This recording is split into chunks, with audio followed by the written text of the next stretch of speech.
갈라디아서 3장 26절로부터 4장 11절까지의 말씀입니다. 저와 여러분이 한 절씩 교독하도록 하겠습니다. 너희가 다 믿음으로 말미암아 그리스도 예수 안에서 하나님의 아들이 되었으니 누구든지 그리스도와 합하기 위하여 세례를 받는 자는 그리스도로 옷 입었느니라. 너희는 유대인이나 헬라인이나 종이나 자유인이나 남자나 여자나 다 그리스도 예수 안에서 하나이니라. 너희가 그리스도의 것이면 곧 아브라함의 자손이요 약속대로 유업을 얻을 자이니라. 내가 또 말하노니 유업을 이을 자가 모든 것의 주인이나 어렸을 동안에는 종과 다름이 없어서 그 아버지가 정한 때까지 후견인과 청지기 아래에 있나니 이와 같이 우리도 어렸을 때에 이 세상의 초등학문 아래에 있어서 종노릇하였더니 때가 참에 하나님이 그 아들을 보내사 여자에게서 나게 하시고 율법 아래에 나게 하신 것은 율법 아래에 있는 자들을 속량하시고 우리로 아들의 명분을 얻게 하려 하심이라. 너희가 아들이므로 하나님이 그 아들의 영을 우리 마음 가운데 보내사 아빠 아버지라 부르게 하셨느니라. 그러므로 내가 이후로는 종이 아니요 아들이니 아들이면 하나님으로 말미암아 유업을 받을 자니라. 그러나 너희가 그때에는 하나님을 알지 못하여 본질상 하나님이 아닌 자들에게 종노릇하였더니 이제는 너희가 하나님을 알 뿐 아니라 더욱이 하나님이 아신 바 되었거늘 어찌하여 다시 약하고 천박한 초등학문으로 돌아가서 다시 그들에게 종노릇하려 하느냐. 너희가 날과 달과 절기와 해를 삼가 지키니 함께 분노하시겠습니다. 내가 너희를 위하여 수고한 것이 헛될까 두려워하노라. 아멘. 이는 하나님의 말씀입니다. 여러분 잘 보시는 한국의 그런 드라마의 내용을 보시면 단골로 등장하는 그런 내용들이 있는데요. 그 중에 하나가 보면은 보통 주인공이 돈도 없고 백도 없어가지고 어떻습니까? 주변 사람들에게 이리저리 치임을 당하고 또 억울한 일을 당하며 또 가슴으로 눈물을 흘리는 그런 경우가 많이 있습니다. 더욱더 안타까운 것은 주인공이 아무리 노력하고 애를 써도 이 어려운 가운데서 빠져나올 기미가 도무지 보이지 않는다는 것이죠. 하지만 한순간 주인공이 이 모든 어려운 상황에서 벗어나게 될 때가 있습니다. 우리가 볼 때는 너무나도 안타깝고 애처로운데요. 도무지 방법이 없어요. 빠져나갈 구멍이 없어요. 그런데도 한순간에 이 모든 것이 역전되는 경우가 있는데 어떤 경우일까요? 주인공도 모르는 출생의 비밀이 있어가지고요. 어떤 때에 갑자기 이 주인공의 아버지나 할아버지, 주인공도 모르는 그분이 기업의 회장이에요. 그리고 이 주인공이 그 회장의 상속자라는 것이 밝혀지는 순간, 이전에 그 모든 어렵고 고난에 처해 있던 그 모든 상황이 완전히 한순간에 역전되는 것을 우리가 보게 됩니다. 그래서 그 순간부터 이 주인공의 신분이 달라지고요. 또 전과는 전혀 다른 그런 삶을 사게 되는 것을 우리가 보게 되는 것입니다. 그렇게 시청자들이 이러한 전환에 대해서 탄성을 지르면서 기뻐하죠. 절망과 낭만과 눈물 속에서 헤어나오지 못하는 그 불쌍한 주인공이 이제는 기쁨과 환희 가운데 즐거움 가운데 살아갈 수 있게 되었기 때문인 것입니다. 그러기 전에는 그 주인공에 대해서 안타까워하는 마음, 불쌍한 마음을 품었지만 이제는 오히려 그 주인공에 대해 어떠한 마음이 듭니까? 이제는 부러워하는 마음, 그런 마음이 생겨나게 됩니다. 왜 나에게는 이 주인공 같은 일이 생겨나지 않는 것일까? 왜 나에게는 이러한 대박과 같은 사건이 일어나지 않는 것일까? 이런 마음을 품으면서 드라마를 보면서 야 진짜 부럽다 이런 생각을 품을 때가 있다고 생각이 됩니다. 근데 여러분 이 드라마 속의 주인공 너무 부러워하지 마시기를 원합니다. 왜? 이미 저와 여러분은 이 드라마의 주인공보다도 더 큰 인상의 대박을 누리고 사는 사람들이기 때문인 것입니다. 이미 저와 여러분 어떻습니까? 저와 여러분에게도 출생의 비밀이 있어요. 육신적인 아버지와 어머니가 있지만 어떻습니까? 세상 사람들이 모르는 나만의 출생의 비밀이 있는데 무엇입니까? 나를 이 땅에 태어나게 하신, 우리에게 생명을 주신 영적인 아버지가 있다는 것이죠. 그 아버지가 바로 하나님이시라는 것입니다. 그리고 다른 사람은 몰라도 저와 여러분은 그 비밀을 다 이미 알고 있잖아요. 그런 의미에서 하나님께서 저와 여러분의 아버지시라는 것, 그리고 우리가 그 아버지 하나님의 아들과 딸이라는 것, 세상에 이것보다 더 큰 대박이 어디 있겠습니까? 이보다 더 놀라운 인생의 역전이 어디 있겠습니까? 예, 그렇습니다. 저와 여러분은 이미 인생의 대박을 맞고 누리고 있는 사람입니다. 그런 의미에서 옆에 분에게 이런 말씀을 해주시기 바랍니다. 대박 맞으셨음을 축하드립니다. 별로 안 즐거우신가 봐요. 다시 한번 하겠습니다. 대박 맞으셨습니다. 대박 맞으셨습니다. 축하드립니다. 그런데 놀라운 사실이 한 가지 더 있어요. 이렇게 큰 대박을 맞았음에도 불구하고 길거리에 100불짜리 떨어진 걸 주웠을 때의 기쁨보다도 이 대박을 누리는 기쁨이 작다는 거예요. 그 이유는 무엇입니까? 그 이유는 오직 하나밖에 없습니다. 아직도 내가 하나님의 아들, 딸이라는 사실을 제대로 받아들이지 못하고 그 신분의 변화를 우리의 삶 가운데 온전히 누리지 못하고 있기 때문인 것입니다. 오늘 본문 갈라디아서 3장 26절을 보시면요, 사도 바울이 분명히 이렇게 말하고 있습니다. 한번 다 함께 읽겠습니다. 시작. 너희가 다 믿음으로 말미암아 그리스도 예수 안에서 하나님의 아들이 되었으니. 그렇다면 하나님의 아들이 되었다는 것, 그리스도 안에서 하나님의 아들이 되었다는 것은 무엇을 의미하는 것일까? 27절부터 29절의 말씀을 보시면 사도 바울이 크게 세 가지로 설명을 해주고 있습니다. 먼저 27절 보시면요, 제가 공개드리겠습니다. 누구든지 그리스도와 합하기 위하여 세례를 받은 자는 무엇으로 옷 입었다고요? 그리스도로 옷 입었느니라. 믿음으로 세례를 받은 자는 이미 그리스도로 옷 입은 자라는 것입니다. 옛사람의 옷을 벗어버리고 이제는 그리스도께서 주시는 그 새 사람의 옷을 입게 되었다는 것이죠. 다시 말해서 죄인의 신분에서 이제는 의인의 신분으로 변화된 자라는 것입니다. 그 다음 28절 보시겠습니다.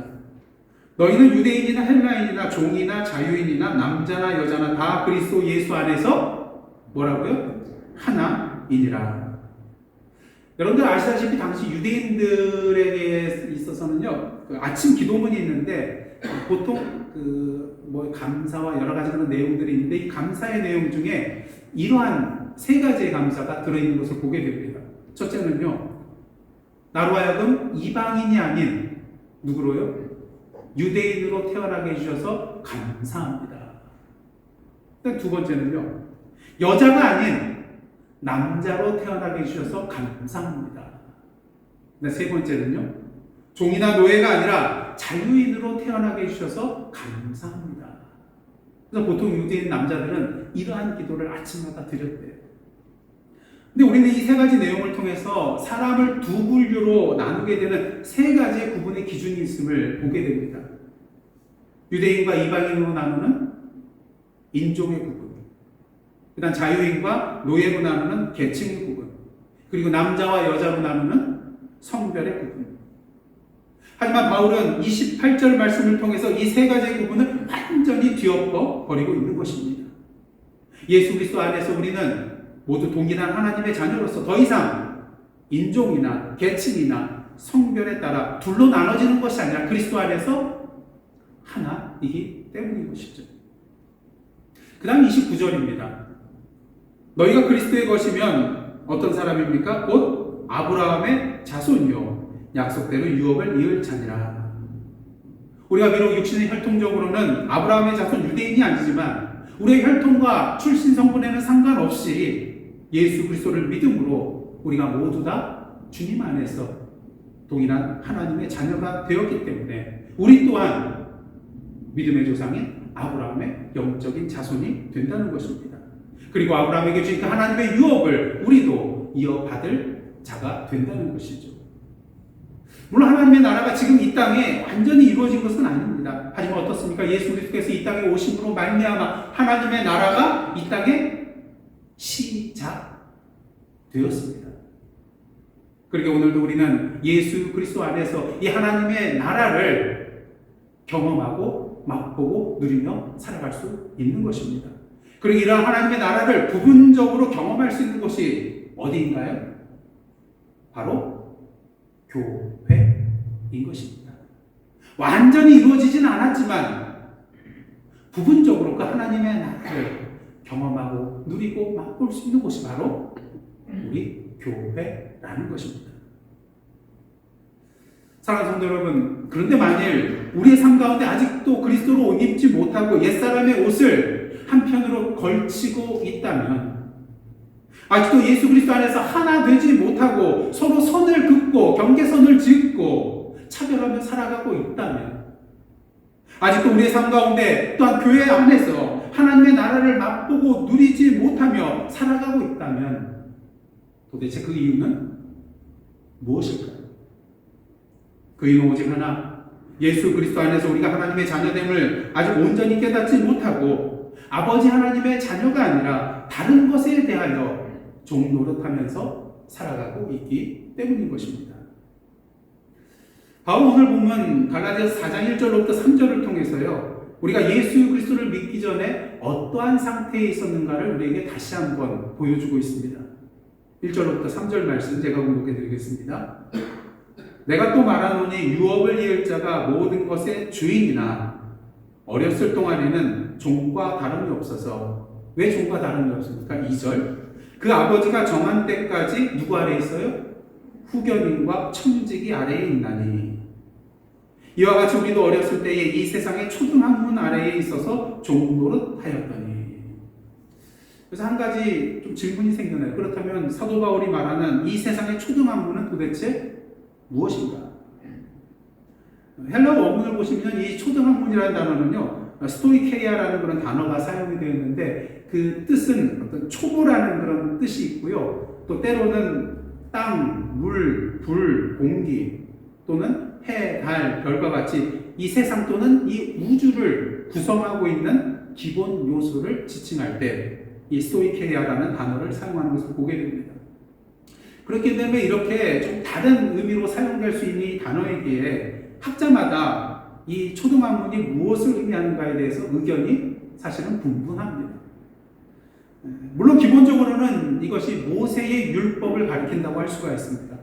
하지만 여러분 생각을 해보십시오. 지금 사도 바울이 이 갈라디아 서신을 누구한테 보내고 있는 거예요? 갈라디아 성도들에게 보내고 있습니다. 갈라디아 성도들은 유대인 그리스도인인가요? 이방인 그리스도인인가요? 주로 헬라인으로 이루어져 있는 이방인 그리스도인이에요. 그럼 이들이 예수 그리스도를 믿기 이전에 유대인들처럼 율법을 행하면서 사는 삶을 살았나요? 그렇지 않다는 것이죠. 유대인이 아니었기 때문에 율법을 행하는 삶을 살지 않았습니다. 그렇다면 이전에 초등학문 아래에 있어서 종노릇하였다는 이 표현은 사실은 이 갈라디아 성도들에게는 이렇게 딱 들어맞지 않는 그런 내용이라고 할 수가 있다는 것입니다. 저와 여러분도 마찬가지죠. 저와 여러분, 물론 모태신앙도 있지만 예수 그리스도를 믿기 이전에 유대인처럼 율법을 행하면서 살았나요? 유대교인이 아니었잖아요. 그러게 오늘 초등학문이라는 이 단어를 단순히 모세의 율법이라고 단순하게 생각하면 좀 문제가 있다는 것입니다. 그렇다면 이것에 대해서 어떻게 이해를 해야 될 것인가? 8절 말씀에 그 힌트가 있습니다. 8절 말씀 보시겠습니다. 다 함께 읽겠습니다. 시작. 그러나 너희가 그때에는 하나님을 알지 못하여 본질상 하나님이 아닌 자들에게 종노릇하였더니. 본질상 하나님이 아닌 그 대상에 대하여 하나님처럼 여기고 믿고 섬기고 따랐던 그 모든 대상들이 어찌면 이 세상의 초등학문이라고 할 수 있다는 것이죠. 그래서 여러분들 오늘 본문의 말씀 초등학문이라는 것을 단순히 그냥 율법에 해당되는 것으로만 보지 마시고 하나님을 대체하여서 우리가 믿고 따르는 그 모든 대상들이 사실 이 초등학문에 해당된다는 것을 분명히 알아야 될 것입니다. 그렇게 이것이 율법이 될 수도 있겠고요, 교회의 잘못된 교리일 수도 있겠고요, 사이비 종교나 또 이단일 수도 있겠고요, 또 세상적인 돈과 명예와 권력도 이 세상의 초등학문이 될 수 있다는 것입니다. 아버지 하나님의 우리로 하여금 그 영향력 아래에서 종노릇하게 만드는 것이 있다면 그것이 어떠한 것이 되었든 오늘의 세상의 초등학문이 되는 것이죠. 근데 감사할 것은 하나님이 우리가 이렇게 초등학문 아래에 종노릇하고 있는 것을 그대로 내버려 두시지는 않았다는 것입니다. 그래서 우리를 긍휼히 여기셔서 누구를 보내주세요? 예수 그리스도를 보내주셨다는 것입니다. 4절과 5절 말씀 다 함께 읽겠습니다. 시작. 때가 참에 하나님이 그 아들을 보내사 여자에게서 나게 하시고 율법 아래에 나게 하신 것은 율법 아래에 있는 자들을 속량하시고 우리로 아들의 명분을 얻게 하려 하십니다. 하나님께서 우리를 그대로 내버려 두시지 아니하시고 예수 그리스도를 보내주신 데는 크게 두 가지 이유가 있는데, 하나는 뭡니까? 율법 아래에 있는 자들을 속량하시기 위하여. 그다음 두 번째는 뭡니까? 우리로 하여금 어떤 명분이요? 아들의 명분을 얻게 하려 하신다는 것입니다. 그런 의미에서 저와 여러분은 이제 예수 그리스도 안에서 다 하나님의 아들, 딸이라고 할 수가 있다는 것이죠. 믿으십니까? 그럼 그것을 어떻게 확신하실 수 있겠어요? 여러분이 정말 하나님의 아들이요 딸이라는 것을 어떻게 여러분은 확신하고 계십니까? 여러분 정말 하나님의 자녀 맞으세요? 어떤 분은 아마 마음속으로 내가 정말 자녀 맞나? 이런 생각을 품으시는 분들도 있을 것입니다. 그렇게 하나님께서는요, 우리에게 예수 그리스도만 보내주신 것이 아니에요. 6절 말씀 다 함께 읽겠습니다. 시작. 너희가 아들임으로 하나님이 그 아들의 뭐래요? 영을 우리 마음에 보내사 아빠 아버지라 부르게 하셨느니라. 하나님께서 성령 하나님을 우리 마음속에 보내주셔서 우리로 하여금 우리의 입술을 통하여 하나님을 향하여 아빠 아버지라고 부르게 해주셨다는 것입니다. 여러분이 어렸을 때 아빠가 아닌 분을 향하여서 아빠 이렇게 반갑게 부르면서 달려가신 적 있으신가요? 결코 없으실 거예요. 아빠에게만 아빠라고 부르면서 달려가게 됩니다. 우리가 누군가를 향해서 이렇게 아빠라고 부를 때는요, 그분이 정말 분명하고 확실한 나의 아빠라는 확신이 있을 때에만 그렇게 부를 수 있게 된다는 것이죠. 근데 이러한 믿음과 확신을 주시는 분이 바로 누구시라고요? 성령 하나님이시라는 거예요. 아빠같이 생각하지 않았음에도 불구하고 성령께서 우리의 마음에 들어오셨을 때에 성령께서는 우리로 하여금 우리 입술을 통하여 하나님을 향하여 아빠, 아버지라고 부르게 해주신다는 것입니다. 그러게 우리가 하나님의 아들이요 딸이라는 증거가 뭐예요? 오늘도 우리의 입술을 통하여 우리 여호와 하나님을 향하여 아빠, 아버지라고 부르고 있다는 그 자체가 우리가 바로 여호와 하나님의 자녀라는 증거가 된다는 것입니다. 그러게 에베소서 1장 17절을 보시면요, 바울이 에베소 성도를 위하여 기도하는 내용 가운데 이러한 구절이 있습니다. 17절입니다. 우리 주 예수 그리스도의 하나님 영광의 아버지께서 지혜와 계시의 영을 너희에게 주사 어떻게 한다고요? 하나님을 알게 하시고, 그리고 오늘도 성령님의 인도하신 가운데 지혜 주신 가운데에 아버지가 누구신지를 알고 여호와 하나님 향하여 우리가 아버지라고 부를 수 있게 된다는 것입니다. 그러게 바울은 이어서 말합니다. 7절 말씀입니다. 그러므로 내가 이후로는 종이 아니요 아들이니 아들이면 하나님으로 말미암아 유업을 받을 자니라. 근데 한 가지 이상한 게 있어요. 갈라디아서 3장 28절 보시면은 사도 바울이 분명히 말했습니다. 남자나 여자나 다 예수 그리스도 안에서 뭐라고요? 하나라고 했어요. 하나. 그렇다면 이 사도 바울의 주장에 따르면 그리스도 안에서 우리는 남자와 여자 상관없이 동일한 하나님의 자녀라는 것입니다.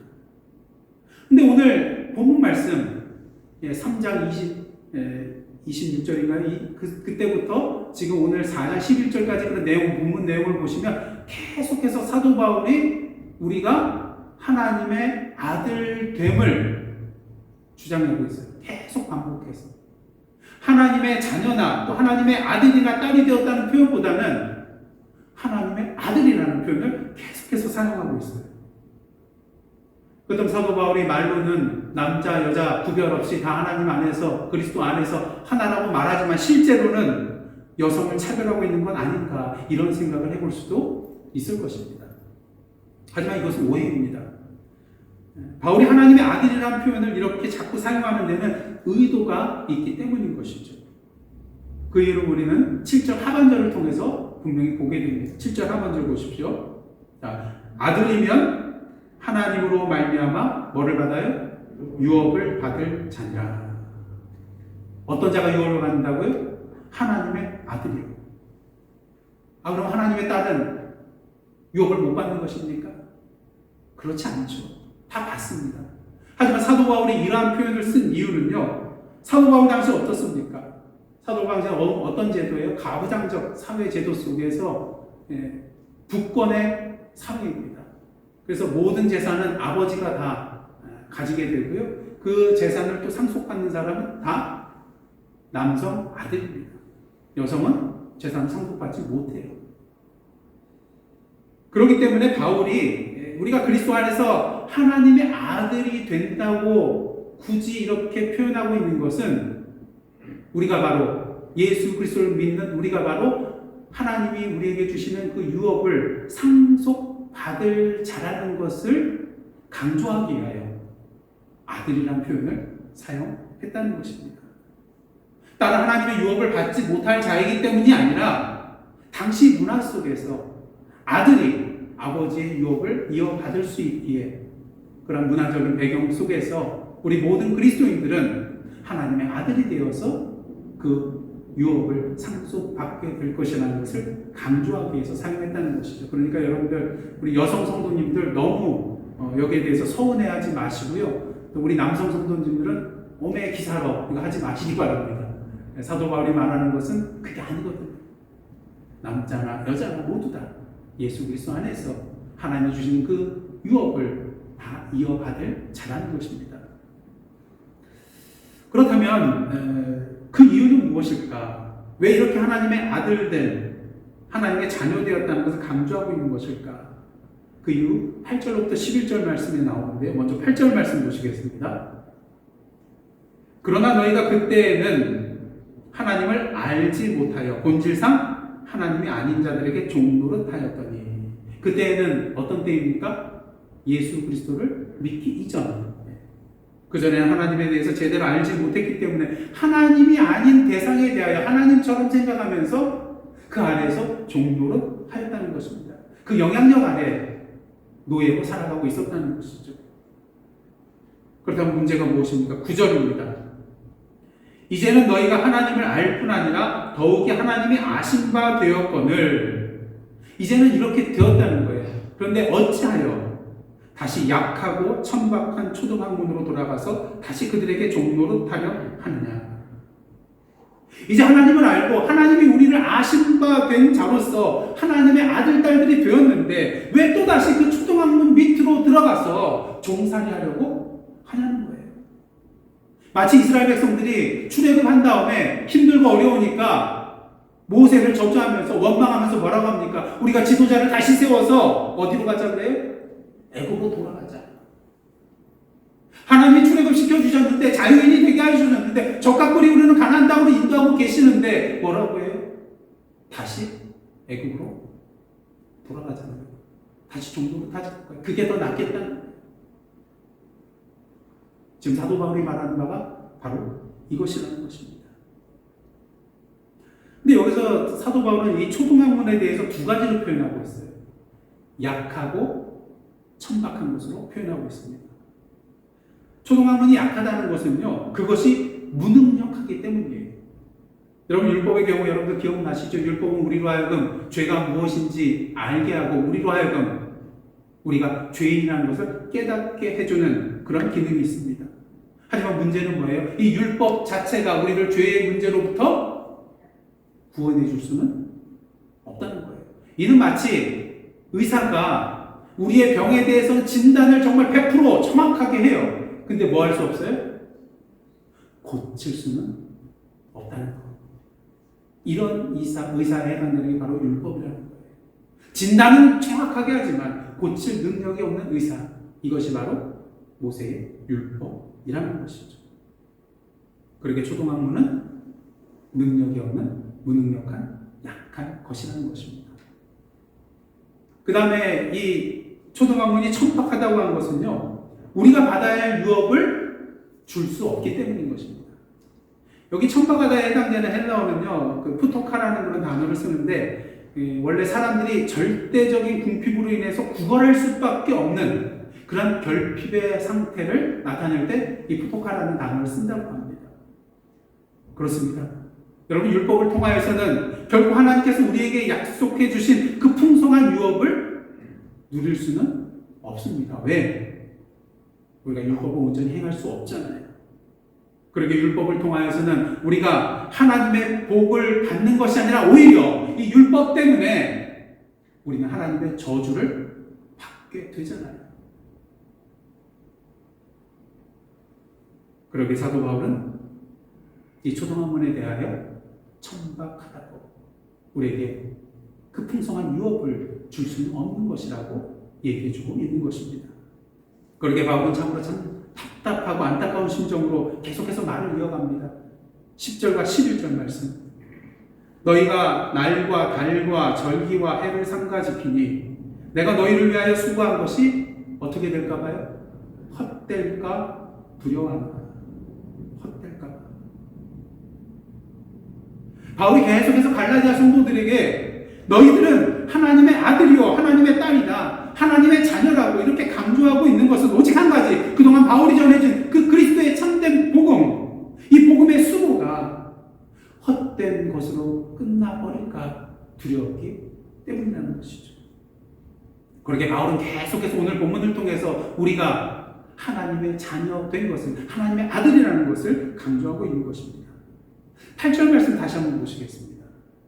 다 함께 읽겠습니다. 시작. 그러므로 내가 이후로는 종이 아니요 아들이니 아들이면 하나님으로 말미암아 유업을 받을 자니라. 근데 여기서 우리가 눈여겨봐야 될 것은요, 오늘 본문 속에서 다른 구절에서 갈라디아 성도들에게 말할 때 사도 바울은 너희가라는 2인칭 복수 명사를 씁니다. 복수 명사예요. 여러분 할 때처럼 너희는 모든 사람을 지칭하는 거예요. 근데 지금 8절 말씀 보시면은 뭐라고 하고 있습니까? 내가. 2인칭은 맞는데 2인칭 단수 명사예요. 사도 바울이 지금 2인칭 단수 명사를 쓰는 이유는 무엇일까요? 갈라디아 모든 성도들을 그냥 뭉뚱그려서 말하기보다는 갈라디아 성도 한 사람 한 사람 한 사람 한 사람을 따로 강조하면서 말한 거죠. 함이라는 것입니다.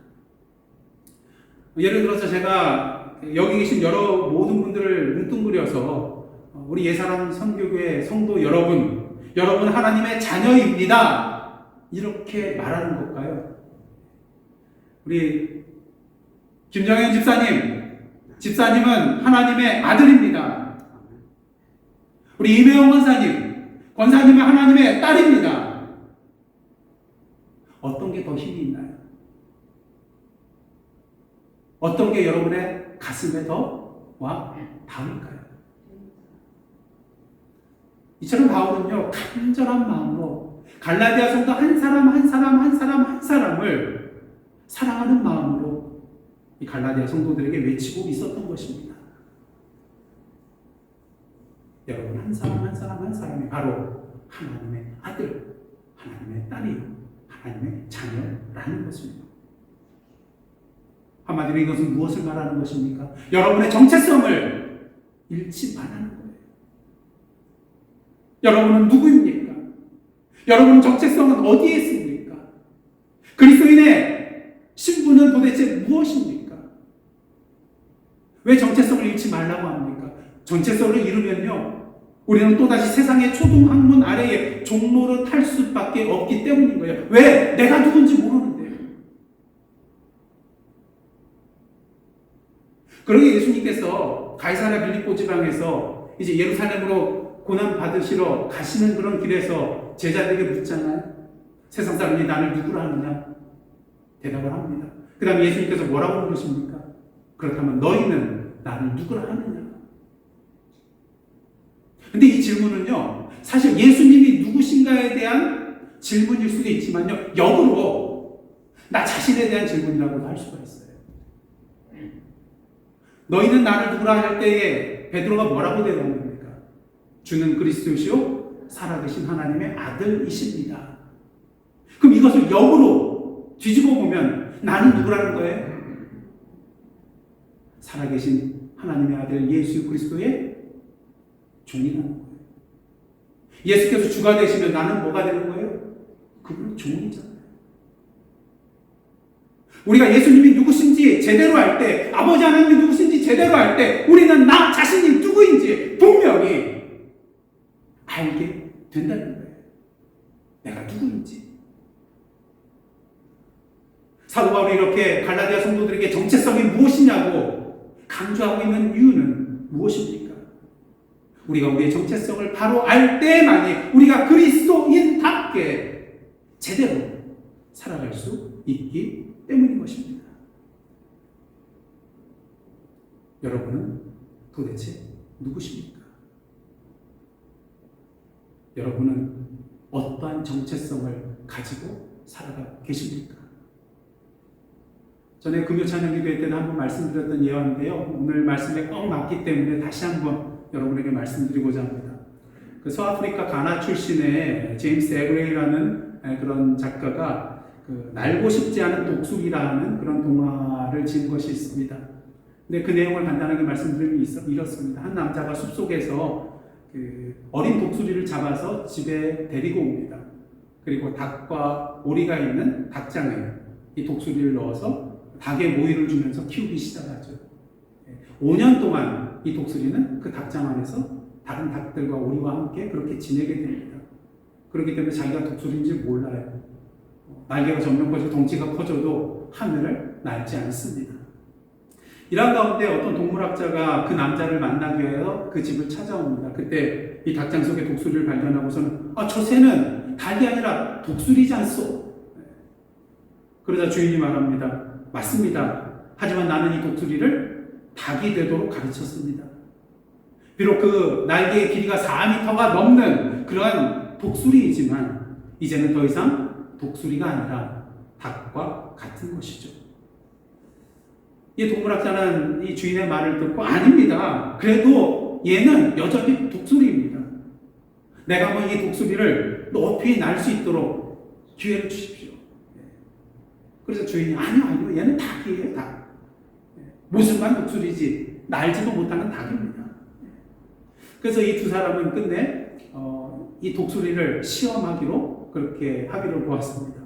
그래서 동물학자는 이 독수리를 비춰들고 얘야 너는 닭이 아니라 독수리야. 이제 네 날개를 넓게 펴서 이 하늘을 날아보라. 그렇게 얘기하면서 이렇게 높이 쳐들었어요. 근데 이 독수리가 주변을 이렇게 둘러보더니 닭장을 보고 닭장 속에서 닭들과 오리들이 모이를 먹고 있는 것을 보고 어떻게 했을까요? 하늘을 나는 게 아니라 땅으로 점프를 해서 닭장 속에 들어가서 모이를 주워먹게 됩니다. 거보시오 내가 닭이라고 하지 않았습니까? 주인이 신이 나서 말합니다. 그래서 동물학자는 다시 한 번만 기회를 주십시오. 그래서 그 다음날 이 독수리를 지붕 꼭대기 위로 데리고 올라갑니다. 독수리야 너는 독수리이기 때문에 날 수 있어. 이제 날개를 펴고 한번 날아보려구나. 어떻게 됐을까요? 또다시 닭장 안에서 닭들이 모이를 주워 먹는 것을 보고 지붕에서 점프하여서 다시 닭장으로 들어가 모이를 먹게 됩니다. 하지만 동물학자는 포기하지 않았어요. 한 번만 더 기회를 달라. 그래서 그 다음날 아침 일찍 이 독수리를 데리고 도시 바깥쪽 집들로부터 멀리 떨어져 있는 높은 산 기슭으로 이 독수리를 데리고 올라갑니다. 이제 해가 산 꼭대기를 금빛으로 물들이면서 또 바위들은 아름답게 빛이 나오고 있었습니다. 그때 이 독수리를 들어올리면서 이렇게 외칩니다. 독수리야 너는 독수리야. 네가 있을 곳은 저 땅이 아니라 하늘이야. 이제 너의 날개를 펴고 날아보거라. 그랬더니 이 독수리가 하늘을 바라보더니요 뭔가 날 것 같이 몸을 푹 떨어요. 그리고 나서 어떻게 했을까요? 날지는 않았어요. 그래서 이 동물학자가 포기하지 않았습니다. 그래서 지금 떠오르는 태양을 향하여 독수리를 바라보게 한 다음에 다시 한번 시도를 해보았습니다. 그리고 그제서야 갑자기 독수리가 자신의 날개를 활짝 펴더니 힘껏 하늘을 향하여 높이 올라가 날아가게 되었습니다. 그리고는 다시는 돌아오지 않았습니다. 다시는 돌아오지 않았습니다. 왜요? 비록 5년 동안 닭으로 길들여지고 길러졌지만 결국 자신이 닭이 아니라 뭐라는 것을 알았기 때문이에요. 독수리라는 것을 알았기 때문인 것입니다. 자기가 있어야 할 곳은 저 비좁기 좁은 닭장이 아니라 저 푸른 그 넓은 하늘이라는 것을 알았기 때문인 것이죠. 사랑하는 성도 여러분, 여러분은 모두 다 아버지 하나님의 사랑하는 아들과 딸, 자녀입니다. 하나님께 주신 커다란 영적인 날개로 하늘을 높이 올라 날아다녀야 할 존재하는 것이죠. 혹시 만일 다시 땅으로 내려가 닭장 안에 갇혀 모이를 주워 먹고 살고 있는 그런 삶을 살아가고 있다면 오늘 본문을 통하여 다시 한번 내가 누구인가를, 그리스도 안에서 내가 누구인가를 분명히 깨닫고 여러분의 영적인 날개를 활짝 펴서 그 영적인 푸른 창공을 활활 날아다니는 저와 여러분의 삶이 되시기를 주님의 이름으로 축원합니다. 하나님이 주신 그 영적인 하늘을 참된 기쁨과 즐거움으로 온전히 누리시는 저와 여러분의 삶이 되시기를 원합니다. 그리고 다시는 그 닭장으로 돌아가지 마시기를 원합니다. 다시는 이 세상의 초등학문 아래로 돌아가지 마시기를 원합니다.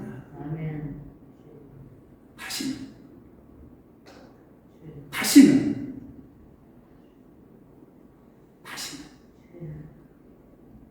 기도하시겠습니다.